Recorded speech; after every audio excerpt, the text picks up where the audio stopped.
boots are made from a single piece of premium American leather, tanned in Pennsylvania. They're built to last. The leather is pretty special. Small scratches basically heal themselves. And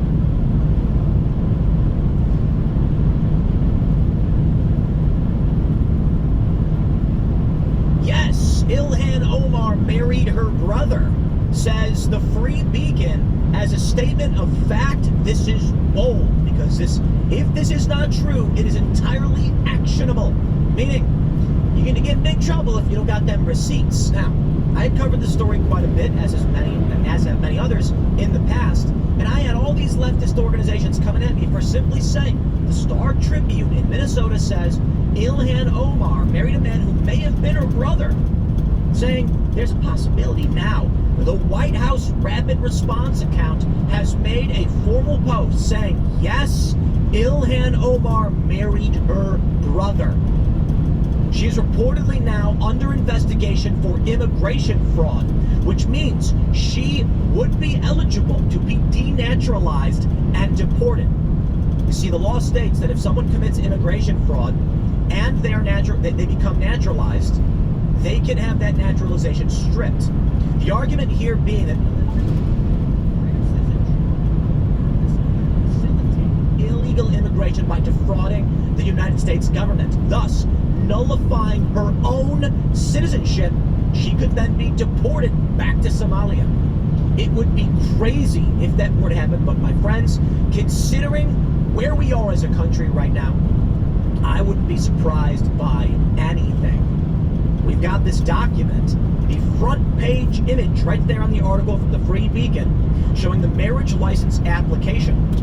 You must print in black ink, which says Ahmed Nur Said Elmi and Ilhan Abdullahi, if I'm pronouncing it wrong. Apparently, that is the marriage certificate between her and her brother, who has reportedly, people have claimed he's gay. The argument is that because these individuals, or I should say the story is basically Ilhan Omar being Muslim and her brother, they don't believe Christian ceremonies are real. So that this was a standard American Christian ceremony that doesn't conflict with their religious views, just a means to an end so that he could get access to the United States and student loans or something like that. We're going to read through this. This is massive, ladies and gentlemen. We could actually see, although I think it's not likely, the denaturalization of a sitting member of Congress who will then be deported. It's getting crazy out there. First, we have this post from Rapid Response, and this is massive. This is a U.S. government account making the post, yes, Ilhan MN married her brother. Check this out from the Free Beacon. Now, of course, Rapid Response in any kind of defamation setting, the U.S. government's going to say, that's just the headline for the article, we didn't say it. Although I don't think that would fly. I think this is definitive. This is massive. They say, from the Free Beacon, President Donald Trump is an occasional practitioner of an unsparing form of political logic. Having taken an interest in the massive public programs fraud committed by almost exclusively Somali caste of perpetrators in Minnesota, he has followed up with the unfriendly comments on Minnesota's 5th District Rep. Ilhan Omar. She comes in, does nothing but bitch. She's always complaining, the president told the crowd. We ought to get her the hell out. She married her brother in order to get in, right? She married her brother. Can you imagine if Donald Trump married his sister? Don't talk in the third person, Trump. Omar is Somali fraud exhibit A, and her district was a center of gravity in the massive feeding our future fraud case that I wrote about in the Washington Free Beacon in March. Despite what you may think, Omar has made a valuable contribution to our history. Really. She goes to show that there is such thing as a new kind of political scandal. Mark Twain famously observed, it could probably be shown by facts and figures there is no distinctly Native American criminal class except Congress. And he had even met Omar. I'm talking about Omar's marriage to her brother, Ahmed Nur Said Elmi. Trump may have garbled the specifics, but he got the upshot of the story right. Omar's family brought Elmi over from London in 2009 to try and extract him from a gay lifestyle. And that is the context in which the Congresswoman tied the knot with him. I started writing about Omar for Powerline, the website to which I am an original contributor, in August of 2016, when she defeated 22-term incumbent and feminist heroine Phyllis Khan in the Democratic Farmer Labor primary for a seat in the Minnesota State Legislature. a reader, and directed me to a post on a message board called Somali Spot, which had since been removed from the internet. It asserted that Omar had married her husband Ahmed Hersi, the father of her children, in 2002, but that she had then married her brother, Ahmed Nurset Elmi, in 2009. Her campaign website advertised Hersi as her husband and made no mention of Elmi. Very interesting. Look at this post. What's even more shocking is that Ahmed Nurset Elmi is actually her brother, a British citizen, and arrived in the U.S. from 2008. Many, many posts. I checked out the Somali Spot story online to the Minnesota official marriage system, inputting Omar's name. I found the two marriages cited in the Somali.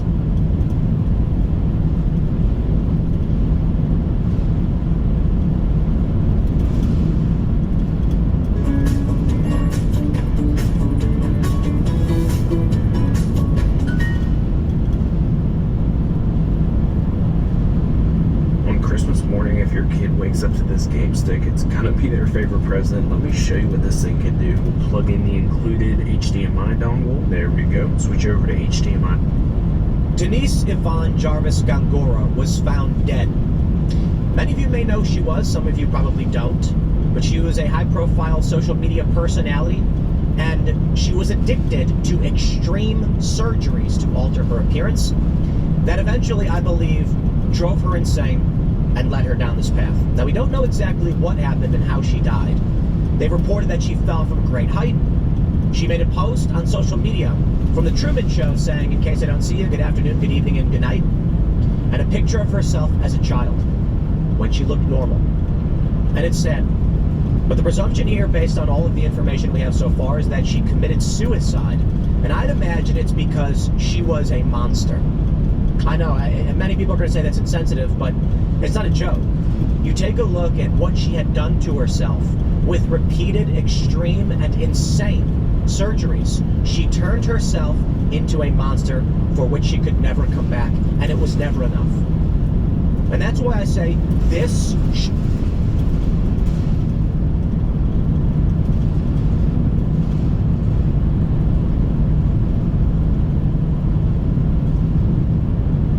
twin turbo V8, rear wheel drive, all aluminum body frame, insane proportions. Yes, Toyota, this is what the people want. The new GR-GT looks cool as heck, and while Toyota hasn't revealed too many details about the car, I have an engineering degree, allegedly, and Toyota has released a bunch of pictures, so let's see what we can figure out. Now, Toyota claims this road-legal race car has had an unrelenting focus on three key elements. First, a low center of gravity. Second, low weight with high rigidity. And third, aerodynamic performance. So we'll look over these, but also estimate the 0 to 60 time and talk through the engine and transaxle details. So let's start with that first key element, a low center of gravity. And here's one of the things I think people will be most surprised about this vehicle, just how low of a car it is. It is in fact over 3 inches shorter than a Honda S2000, and it's close to 2 inches shorter in height than the new Mazda Miata. But what is its center of gravity? Can we figure this out? Well, Toyota released an image with the center of gravity shown on it. Though, to be fair, we don't know if the CG placement is entirely accurate. But we do know Toyota claims the car will have a 45-55 front-rear weight distribution. So if we look at the distance from the center line of each wheel to the center of gravity, we can actually calculate the weight distribution of the vehicle in the image, which turns out to be 45-55, exactly as Toyota states. So this leads me to believe the CG placement in this image is in fact accurate. If so, and because we know the vehicle's height, we can measure the distance from the ground to the CG versus from the ground to the top of the vehicle, and this gives us a center of gravity height of about 518 millimeters. Now you'll notice this is actually a higher center of gravity than both the GR86 and the GR Supra, which are both taller vehicles. So why might this be a higher center of gravity height? Well, I think there are some logical reasons why this could be accurate. First of all, starting off with the GR86, this of course has a boxer engine, right? So a very low, very flat engine. engine. The GR-GT has a 90-degree V8, so the CG of this engine is much higher.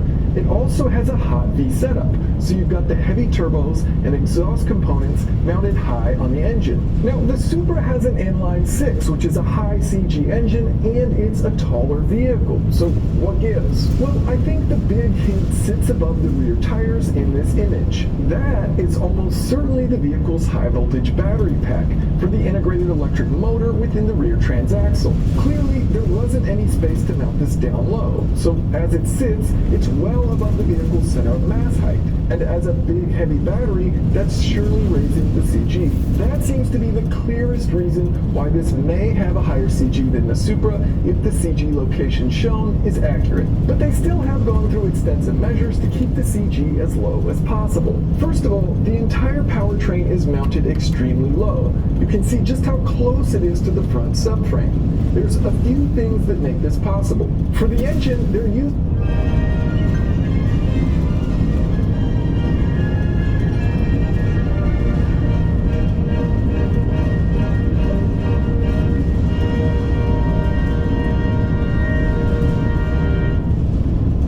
shorter stroke than you might typically see in a Toyota engine. So this lowers the deck height, which brings down the top of the engine. It also has a dry sump oil system, which have thinner oil pans, so that further allows the engine to drop down, helping to enable the crazy low hood line the front of the car. The car also makes use of lightweight materials, especially at high points on the vehicle, so you can see carbon fiber used for the hood, for the roof, and for the rear bulkhead, as well as aluminum body panels. Alright, but something kind of fun. If we know the vehicle's center of gravity height, we can actually estimate its 0 to 60 time, because the three key variables we need to know in order to estimate that 0 to 60 time are the weight distribution of the car, which Toyota provides us, the center of gravity height, which we have calculated, and the tire's grip, which there's plenty of data out there on. So we can use these assumptions and calculate that 0 to 60, assuming the vehicle is traction limited. But this is a supercar, it's got a lot of power. Let's assume for that 0 to 60, it is traction limited. So here's our equation to calculate in G's the maximum acceleration you can have for a rear-wheel drive vehicle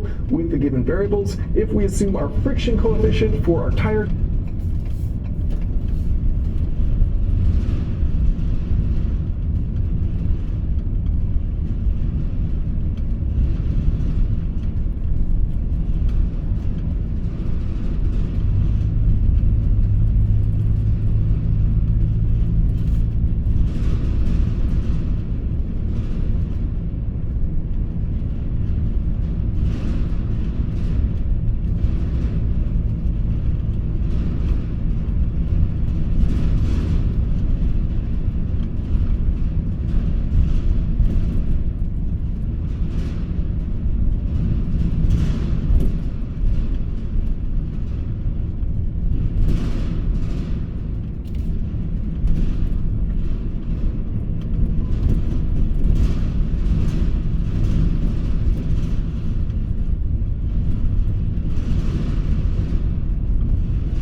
I have to go inside.